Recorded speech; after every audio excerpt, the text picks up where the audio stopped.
conversar y vamos a saludar a Miguel Ángel Rodríguez Mackey, ex canciller de la República, que se encuentra con nosotros, internacionalista. Muy buenas noches, bienvenido a Gemundo. Paola, muy buenas noches para ti, para Jorge. Gracias por la invitación. Bueno, yo creo que es la oportunidad perfecta para hablar de un conflicto que se encuentra por la soberanía de varios territorios en el mar de la China meridional entre Manila y Pekín, ¿no? ¿Cuál va a ser este destino y si se va a lograr una solución? Primero, decir para precisar, nada más que para precisar, para que la gente que nos ve nos escucha, no hay conflicto, solo hay tensiones de ida y vuelta entre China, país hegemón, importante del Asia y del mundo, y Filipinas, que estás hablando ahorita, pero también hay más países, ¿no? En la región, como 7 países, en lo que se denomina el Mar Meridional de China o Mar de China Meridional, el nombre que pueda parecer mejor, porque allí hay una serie de arrecifes, islas, islotes, cayos, Paola, que China se los cree propios, se los cree su propiedad, su soberanía. Y los demás países, entre ellos Filipinas, también dicen lo mismo. Entonces, estas pugnas han creado tensiones y los ha llevado a escenarios, incluso a una litigación internacional en el 2013 que le dio la razón a Filipinas, pero los chinos han seguido adelante, incluso han construido islas artificiales, fíjate tú la cantidad de dinero que tienen los chinos, y se alistaron como no. Dijeron, ahora sí tenemos que entrar a la Convención del Mar. Mira lo inteligente que son. ¿Y para qué? Para tener un marco jurídico que los proteja. En el 2016, otro mecanismo supranacional de la Corte prácticamente dejado en el aire a los chinos, y ahí están las pugnas que van y vienen, porque en ese espacio es que le permite a China, primero, salir al mundo. China no puede salir como quisiera abiertamente porque no tiene pues un mar absolutamente abierto como lo tiene Estados Unidos, tanto en el lado Atlántico o el Pacífico.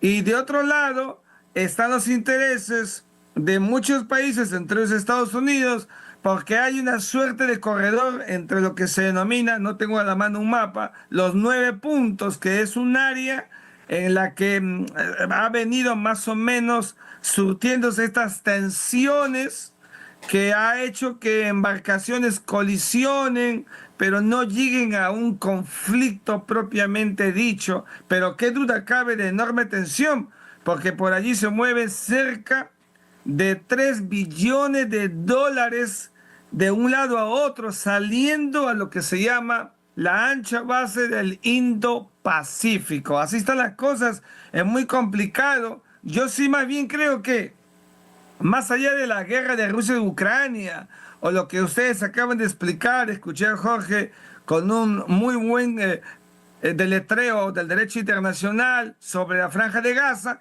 yo creo más bien que allí, en el mar meridional de China, hay una situación muy sensible que puede dar origen a un conflicto en su momento, si acaso no hay muñeca para articular la situación en esa zona. Miguel Ángel, ¿cómo está? Buenas noches. Jorge, buenas noches. Como usted ha dicho, pues hay una superposición de reclamos marítimos, ¿no? China tiene esta línea de los 9 puntos, los otros países ribereños del mar meridional también tienen reclamaciones. ¿Qué solución da la Convención del Mar y la costumbre del derecho internacional marítimo cuando existen casos como este en donde hay reclamaciones superpuestas, donde hay costas adyacentes? ¿Cuál es el criterio que se utiliza para poder resolver esto provisionalmente ante la ausencia de un tratado?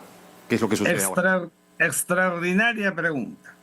La Convención del Mar, en su artículo 55 hacia adelante, establece las reglas de la denominada zona económica exclusiva, es decir, un espacio de las 200 millas que comienza de la milla 12, después de la milla 12, que es el mar territorial entre la orilla del mar y la milla 12, de la milla 12 hacia la 200, o sea, 188 millas de zona económica exclusiva, donde los estados tienen las potestades, los derechos de soberanía sobre exploración, explotación, administración, etcétera, de los recursos vivos, peces, y no vivos, minerales que hay en ese espacio.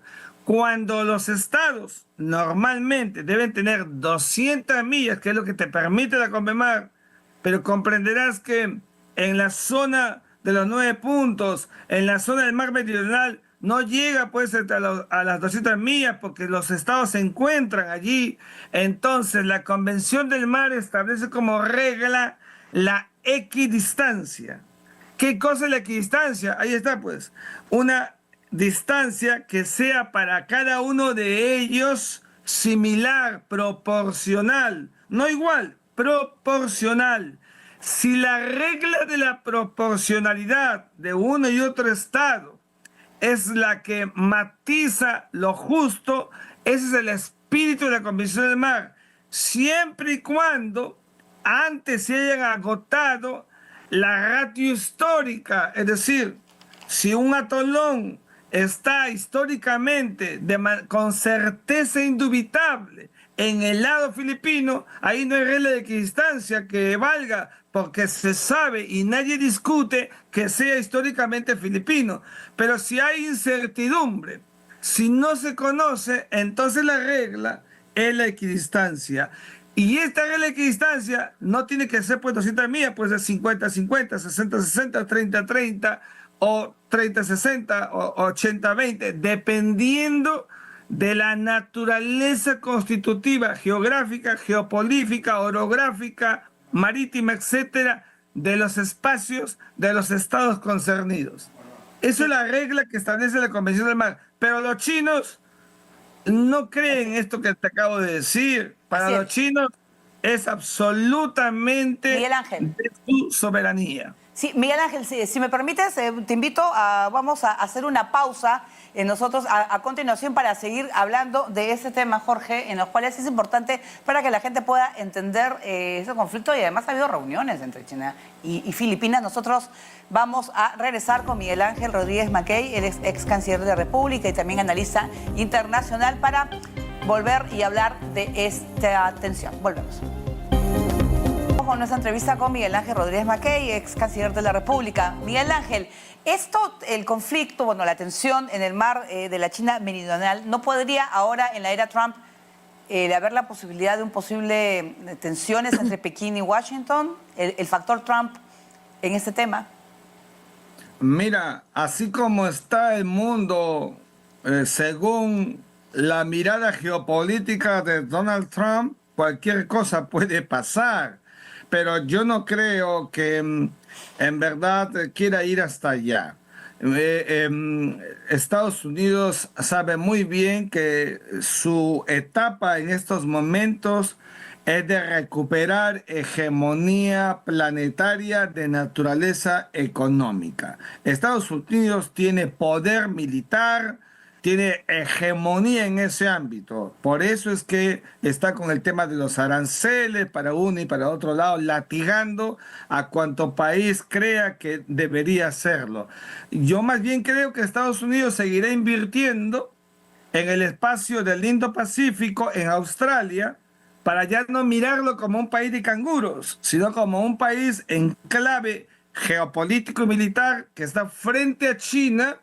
Y para hacer el óbice, el obstáculo, para que China no salga con la facilidad que pudiera si acaso no tuviera ningún país que se le oponga entre los 7 u 8 que hay en la zona, Brunei, Malasia, además de Filipinas y otros más, para que pudiera hacer su proceso económico de la ruta de la seda, la franja de la ruta del mundo de hoy, con la facilidad que hoy quisiera. Por eso es que Estados Unidos, yo creo que mirará con discrecionalidad.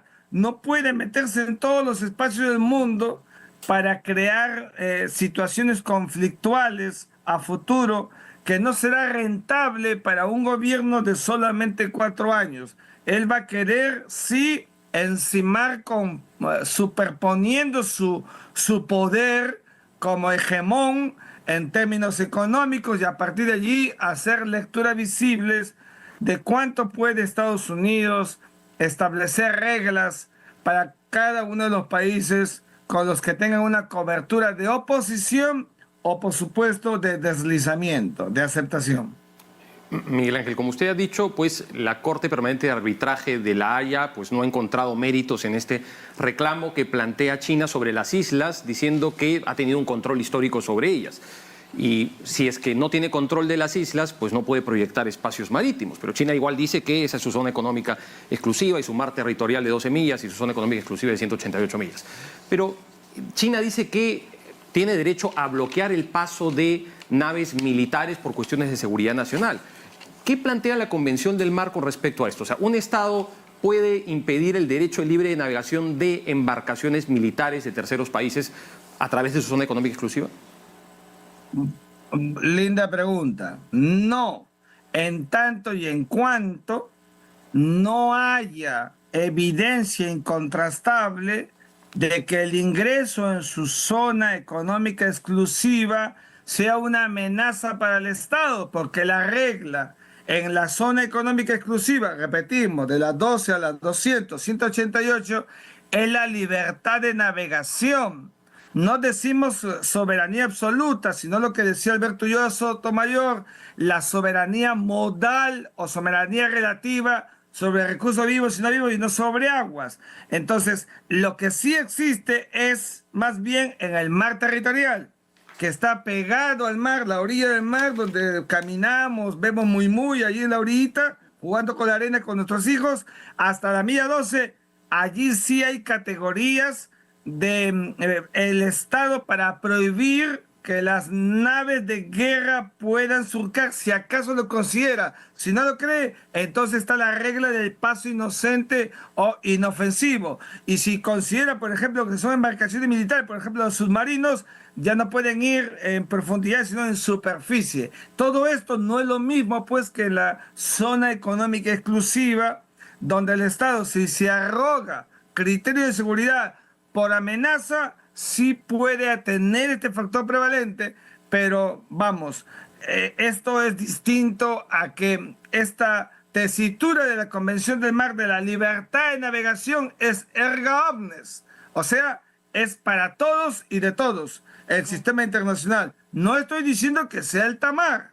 Alta mar es, por favor, de la milla 200 hacia afuera, 201, etcétera. Mar de todos, mar de nadie, que ya tampoco es tan mar de todos y tan mar de nadie. Pero la zona económica exclusiva, soberanía del Estado, pero permitiendo que las naves puedan tener el acceso de circulación, de navegación, por el principio de libertad de comunicación, que además, por si acaso, está en el artículo 54 de la Constitución Política del Perú, que permite que pueda navegar hasta el crucero del amor sin ningún problema, siempre y cuando no sea una amenaza para el Perú. Cuando fuimos a La Haya, que hemos celebrado hace poco un aniversario más, no fuimos a La Haya porque Chile no nos dejaba pasar. No, sí podíamos pasar.